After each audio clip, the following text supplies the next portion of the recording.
नमस्कार, आप देख रहे हैं नेक्स्ट 9 न्यूज और मैं हूं आपके साथ दिनेश कुमार। जिस तरीके से 2024 के लोकसभा चुनाव अब नजदीक आते हुए जा रहे हैं, उसी के आधार पर आगामी वक्त में यहां पर तमाम दिग्गज नेता भी अपनी जमीन तलाशना शुरू कर चुके हैं। एक तरफ जहां बात करें प्रधानमंत्री नरेंद्र मोदी की, तो भारतीय जनता पार्टी संगठन एक बार फिर से पीएम मोदी के नाम पर अपने झंडे को बुलंद करना चाहते हैं और उनकी कार्यशैली या रणनीतियों के आधार पर चुनाव लड़ना चाहती है। जबकि दूसरी तरफ बात कर लें कि यहाँ पर इंडिया गठबंधन, जहां पर तमाम विपक्षी दल और दिग्गज नेता मौजूद हैं, अलग अलग विचारधारा को मानने वाले नेता माने जाते थे, लेकिन एक मंच पर साथ आने के साथ ही भारतीय जनता पार्टी के लिए नेताओं ने मुश्किलें खड़ी कर दी थी। लेकिन अब स्थिति इस कदर बनती जा रही है कि भारतीय जनता पार्टी के बीच ही तमाम उन दिग्गज नेताओं को यहाँ पर दरकिनार किया जा रहा है, जो कि संगठन के लिए अपना पूरा जीवन व्यतीत कर चुके हैं। जी हां, हम बात कर रहे हैं मध्य प्रदेश की, जहां पर शिवराज सिंह चौहान आखिरकार क्यों इतने नाराज पार्टी से नजर आ रहे हैं। शिवराज सिंह चौहान आखिरकार क्यों इस तरह की बयानबाजी कर रहे हैं। क्या मुख्यमंत्री ना बनाए जाने से शिवराज सिंह चौहान नाराज नजर आ रहे हैं। जिस तरीके से जो जिम्मेदारियां दी गई उनको निभाने में क्या शिवराज सिंह चौहान इस वक्त अपने आप को सक्षम महसूस नहीं कर रहे हैं। ये तमाम सवाल उस वक्त खड़े हो जाते हैं जब शिवराज सिंह चौहान से पीएम मोदी यहां पर नजरें तक नहीं मिलाते।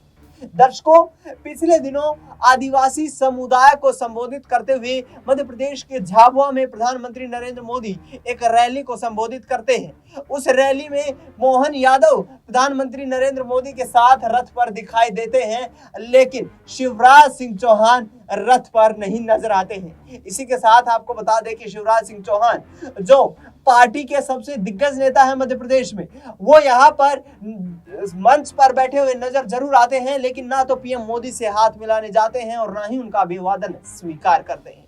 देखिए किस तरीके से इन तस्वीरों में आप सामने देख सकते हैं कि पीएम मोदी और शिवराज सिंह चौहान एक दूसरे के आमने सामने तक नहीं आते हैं। काफी दूरियां बढ़ चुकी है। क्या ये दिलों की दूरियां बढ़ चुकी है? क्या ये दिलों में इस तरीके के जो ये तस्वीरें सामने आ रही हैं, क्या दर्शाती हैं? क्या आगामी वक्त में शिवराज सिंह चौहान को यहां से साइडलाइन किए जाने की कोशिश की जा रही है? इन तस्वीरों में यही सामने आ रहा है दर्शकों।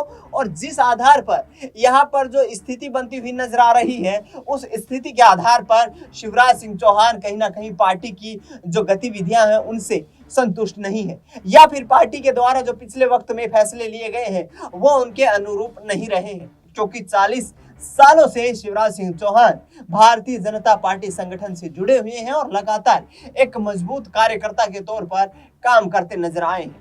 लेकिन आपको मैं बता दूं दर्शकों कि यहाँ से स्थिति इसलिए बिगड़ती हुई नजर आ रही है कि तमाम जो राजनीति के जानकार हैं, तमाम सूत्र यहाँ पर बताते नजर आ रहे हैं कि गुजरात लॉबी यहाँ पर पीएम मोदी को यहाँ पर पसंद करती है। और गुजरात लॉबी में 3 प्रमुख नेता सामने आते हैं, यानी कि गृह मंत्री अमित शाह, खुद प्रधानमंत्री नरेंद्र मोदी और इसके अलावा जगत प्रकाश नड्डा, जो कि भारतीय जनता पार्टी संगठन के राष्ट्रीय अध्यक्ष हैं। बताया जा रहा है कि इन तीनों नेताओं की जुगलबंदी इतनी जबरदस्त है कि किसी दूसरे नेता का कद बढ़ते देखकर इनको रास नहीं आता है। और ऐसे में ही तमाम लोगों के द्वारा कहा जा रहा है कि आने वाले वक्त में यहाँ पर भारतीय जनता पार्टी की गुजरात लॉबी कहीं ना कहीं मुख्यमंत्री शिवराज सिंह चौहान को यहाँ पर किनारे लगाने का विचार कर रही है। आपको मैं बता दूं दर्शकों कि वर्ष 2014 में जिस वक्त लोकसभा के चुनाव हुए थे, उसके बाद यहाँ पर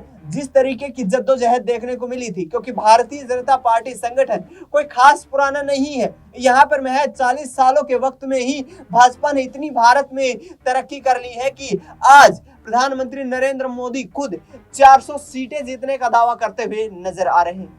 आपको बता दें कि 2014 के लोकसभा चुनाव में जिस वक्त प्रधानमंत्री के रूप में चेहरों की यहाँ पर एक तरीके से छटनी की जा रही थी, आप मेरे दाएं तरफ देख सकते हैं कि किस तरीके से सुषमा स्वराज थी, उससे लिस्ट में यहाँ पर लाल कृष्ण आडवाणी भी दिखाए जाते हैं। लाल कृष्ण आडवाणी वो नेता जो कि भारतीय जनता पार्टी के संस्थापक के तौर पर यहाँ पर काम कर रहे थे। उसके अलावा दिग्गज नेता मुरली मनोहर जोशी को आप देख सकते हैं।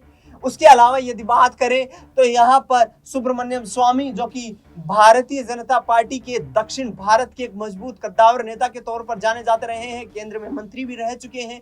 इसके अलावा यहाँ जिस तरीके की स्थिति बनती नजर आ रही है उसमें शिवराज सिंह चौहान भी उसी सूची में शामिल थे। राजस्थान के चुनाव की बात करें तो मुख्यमंत्री पद की सबसे बड़ी दावेदार यहाँ पर वसुंधरा राजे सिंधिया भी उसी स्थिति में शामिल थी जब भारतीय जनता पार्टी की तरफ से यह सोच विचार किया जा रहा था कि 2014 में यदि भाजपा जीत दर्ज हासिल करती है। यहाँ पर देख सकते हैं कि वसुंधरा राजे सिंधिया जो कि राजस्थान की पूर्व मुख्यमंत्री रह चुकी हैं, वो भी ताल ठोकती हुई उस वक्त नजर आ रही थी और भाजपा संगठन के सामने एक चेहरे के रूप में अपने आप को प्रोजेक्ट कर रही थी कि मैं भी प्रधानमंत्री की यहाँ पर सबसे बड़ी दावेदार हूँ। लेकिन आखिरकार यहाँ पर बीजेपी हाईकमान कोई भी पत्ते साफ तौर पर नहीं खोलती है, कोई भी पत्ते यहाँ पर खोले नहीं जाते हैं और प्रधानमंत्री के तौर पर यहाँ पर सामने कर दिया जाता है गुजरात के 3 बार के मुख्यमंत्री और वर्तमान में देश के प्रधानमंत्री नरेंद्र मोदी को।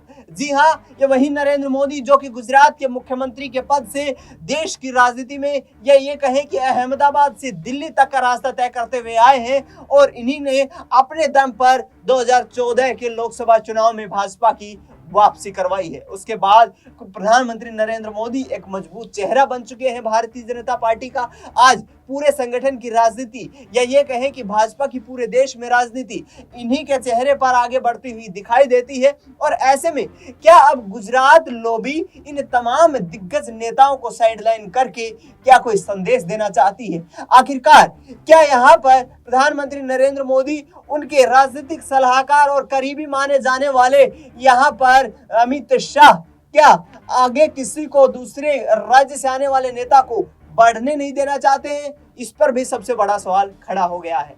आपको बता दें कि मध्य प्रदेश के पूर्व सीएम शिवराज सिंह चौहान भी इससे जो फैसले हैं इन पर कड़ी आपत्ति जता चुके हैं। उनका लगातार कहना रहता है कि जब यहाँ पर मध्य प्रदेश में विधानसभा के चुनाव हुए थे, उन्होंने तमाम लोगों तक जाकर अपनी मांग रखी थी, लेकिन मांग रखने के बाद यहाँ पर जैसे ही भारतीय जनता पार्टी को जीत मिलती है, उस जीत मिलने के बाद कहीं ना कहीं शिवराज सिंह के योगदान को यहाँ पर भुला दिया जाता है और उसके बाद उनको मुख्यमंत्री के पद से दूर कर दिया जाता है। डॉक्टर मोहन यादव मध्य प्रदेश के मुख्यमंत्री बन जाते हैं।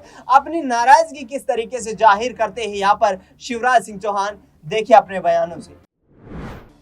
तो जिंदगी में जब हम लक्ष्य तय कर लें दूसरों के लिए काम करने का, तो जिंदगी आनंद से भर जाती है। मुझे अभी भी 1 मिनट फुर्सत नहीं है, लगातार लगाऊं काम में। अच्छा, ये अच्छा हुआ कि थोड़ा राजनीति से हटके काम करने का मौका भी थोड़ा समय मिल रहा है। राजनीति में भी बहुत अच्छे कार्यकर्ता, समर्पित कार्यकर्ता, सेवा करने वाले लोग, मोदी जी जैसे नेता हैं जो देश के लिए जीते हैं। लेकिन कई लोग ऐसे होते हैं जो रंग देखते हैं। मुख्यमंत्री हैं तो भाई साहब आपके चरण तो कमल के समान हैं, कर कमल हो जाते हैं, चरण कमल हो जाते हैं, और बाद में नहीं रहे तो होर्डिंग से फोटो ऐसे गायब होता है जैसे गधे के सिर से सींग। बड़ा मजेदार क्षेत्र है ये। तो देखा आपने यहाँ पर शिवराज सिंह चौहान जो कि मध्य प्रदेश के पूर्व सीएम रहे हैं, अपनी नाराजगी जाहिर करते हुए नजर आते हैं। इसी के साथ साथ तमाम अटकलें तेज हो जाती हैं कि क्या कांग्रेस पार्टी यहाँ पर शिवराज सिंह चौहान को कोई बड़ा ऑफर देने वाली है, क्योंकि करीब 100 से अधिक विधायक शिवराज सिंह के खेमे के माने जाते हैं। 100 विधायकों के पास यहाँ पर शिवराज सिंह चौहान का समर्थन प्राप्त है और ऐसे में आने वाले वक्त में क्या कांग्रेस पार्टी के दिग्गज नेता, यहाँ पर मैं आपको दिखाना चाहूंगा कमलनाथ और जीतू पटवारी, जो उनको इस पूरे मामले में सहयोग करते हुए नजर आ रहे हैं। कांग्रेस पार्टी के मुख्यमंत्री रह चुके हैं कमलनाथ। इसके अलावा दिग्विजय सिंह भी इस लिस्ट में शामिल हैं। दिग्विजय सिंह जो कि कांग्रेस पार्टी के पूर्व मुख्यमंत्री रह चुके हैं। दिग्विजय सिंह को हटाने के बाद यहाँ पर उमा भारती और उसके बाद कहीं ना कहीं शिवराज सिंह चौहान की राजनीति आगे बढ़ती नजर आई है।